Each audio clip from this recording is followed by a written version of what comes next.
하이스틸 2023년 경영 실적을 스루포트 회계로 분석하고 연말 매출을 예측해 보도록 하겠습니다. 분석 결과 재고자산 회계가 불투명하고 자본 변동표에 오류가 있다고 판단이 됩니다. 구독, 좋아요 부탁드리고 필요하시면 1.5 배속을 보시기 바랍니다. 스루포 타임즈의 인용을 안 한 뉴스인데요. 바이든 중철강 알루미늄 관세 3배 인상 추진, 하이스틸 상한가, 제가 물음표는 제가 붙였습니다. 김사무엘 머니투데이 기자가 보도를 했는데 중국산 철강과 알루미늄의 현재 관세에서 3배 인상을 올려가지고 관세를 부과하겠다.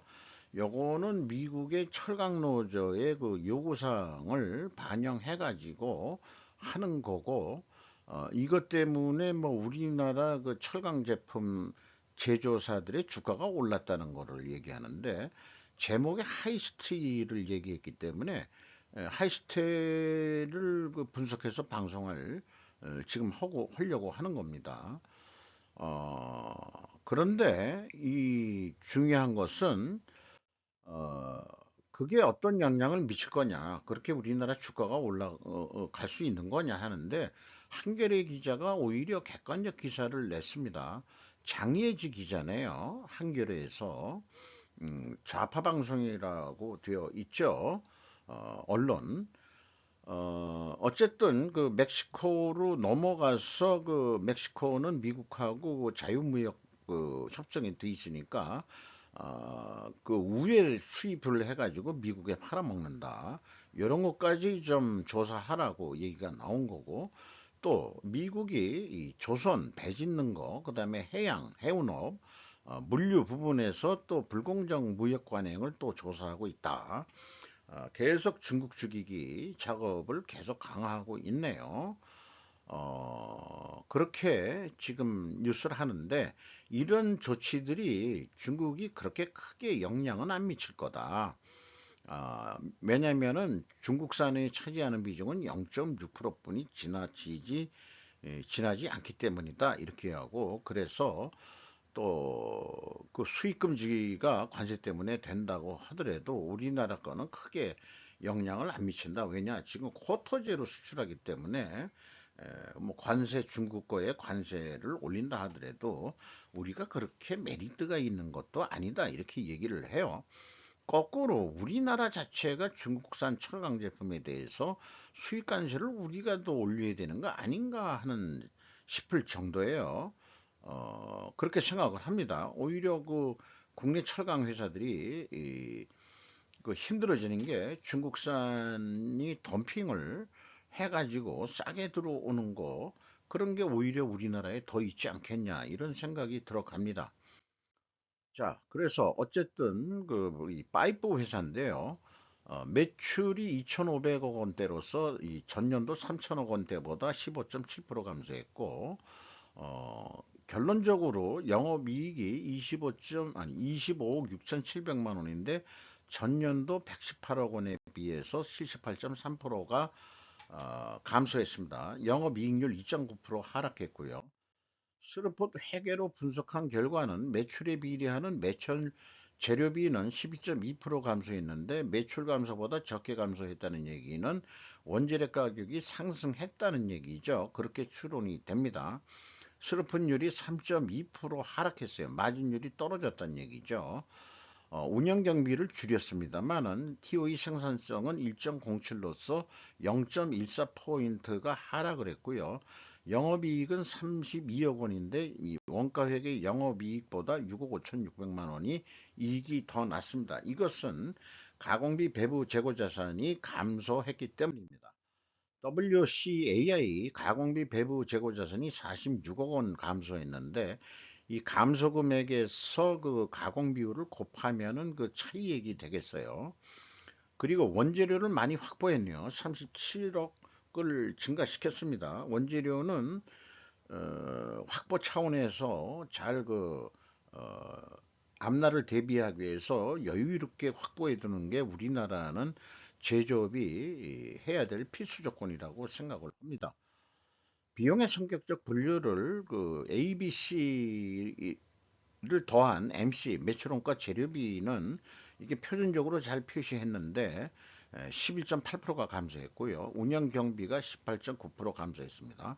이 운영 경비에서 판매 관리비를 뺀 금액이 공장 생산 가공비가 되겠는데 이게 총 제조 비용이 14.2%로서 1.1% 하락했고요.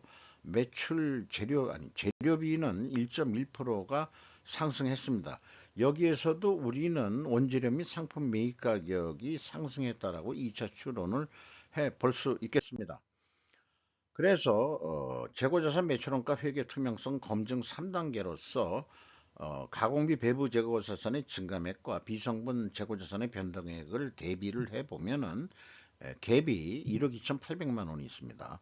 2022년도는 8,100만 원, 2021년도가 일치하기 때문에 이 이개년은 이게 뭔가 그 오류가 있다 이런 얘기입니다. 이게 무엇인지 구체적으로 그 추적할 단서는 찾질 못했어요.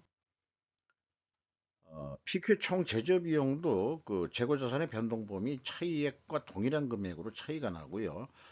현금 흐름표 기준 전체 재고 자산의 증감액은 일치를 합니다만은 재고 자산 평가 손실 환입 작업 마이너스는 환입인데 이 재고 자산 증감액 크기에 비해서 평가 환입을 잡은 금액이 좀 과도합니다.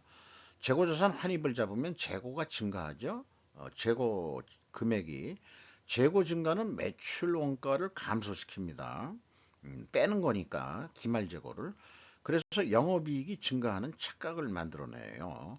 그러니까 영업이익이 팍 줄 것 같으니까 환입을 잡아가지고 조금 조정 작업을 하지 않았냐 이런 것도 오해를 하게 됩니다. 비용의 성격적 분류 내용에서 이거 인건비가 120억이 집행이 됐는데 전년보다 4.8% 증가했고요. 직원 수는 5명 증가했고 평균 연봉은 5,800만 원이 되겠습니다. 전형적인 중소기업 수준이죠. 월급을 더 많이 못 올려줄 이유가 뭔지 잘 모르겠네요. 물류비가 그 34.5% 감소했어요. 그만큼 영업활동 규모가 줄어들었다는 얘기겠죠. 납품하려면 배달을 가야 되는데 그 운송비가 적게 나갔다는 얘기는 안 팔렸다는 얘기가 되겠습니다. 그래서 또 생산도 그만큼 적게 해서 재고가 줄었겠죠. 가공비 배부 재고 자산 회전율은 8.5 회전으로 약간 상승했고 스루픈율은 하락을 했습니다. 이렇게 역방향이면은 분식회계 개연성 가정을 세웁니다. 이자 부채를 조금 갚았네요. 32.6%로 내려갔어요. 나머지들 평가 지표들은 참고해 주시고요. 그래서 저는 재고 자산에 집중적으로 분석을 하는데 회전율이 상승했고 스루픈율이 하락했으면 분식회계 개연성 가정을 세우는데 이를 반증하기 위해서는 원재료 가격이 하락해야 되고 판매 가격은 하락해야 됩니다. 그런데 1, 2차 그 손익계산서하고 비성분 분석에서는 원재료 가격이 올라갔을 거라고 추론이 나와서 모순이 생겨버리죠. 그럼 이 모순은 뭐냐? 해소할 방법은 현재로서는 재고 회전율을 수량으로 산출해서도 상승한 거로 나와야 된다. 이렇게 좀 말씀드릴 수 있겠어요. 그래서 원재료 가격이 하락했냐? 하락한 거, 가중평균에도 내려간 거 맞습니다. 그리고 제품 가격은 12.9%가 또 하락을 했어요. 그런데 상대적으로 보면은 이거를 원재료 가격보다도 적게 내렸겠다는 것은 상대적으로 또 판매 가격을 인상을 했다. 이렇게 또 해석이 될 수도 있습니다. 근데 일단은 이 반증 추론은 성립하는데 그러나 1, 2차 추론과의 모순은 해소가 되지가 않습니다. 재고자산 평가 손실 작업이 큰 금액이었기 때문에 영향을 미쳤다고 저는 그렇게 판단하고 싶네요. 원가 회계 개념으로서 이 연말 매출액은 마이너스 된 것을 플러스로 전환하는 선 정도로 그냥 예측을 해봤습니다.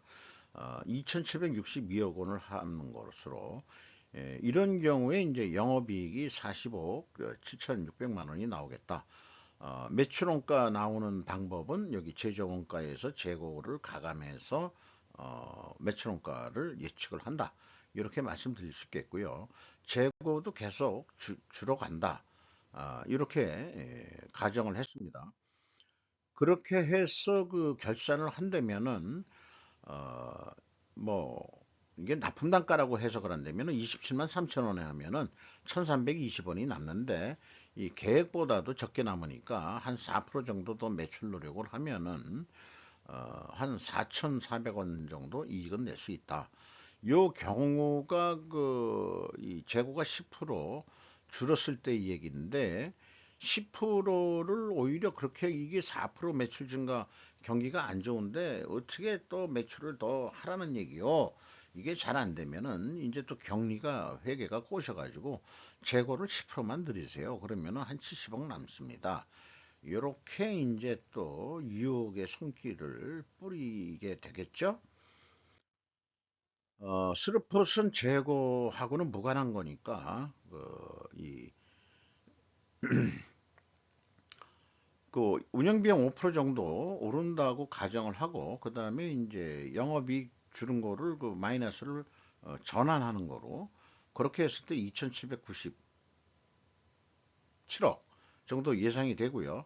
요거를 매출 재료비 기준으로 하면 한 8% 정도 매출 재료비가 올라가고 마진율이 한 1.6%그 좀 더 가격을 올린다면은 한 2,800억 정도 하게 될 것 같다.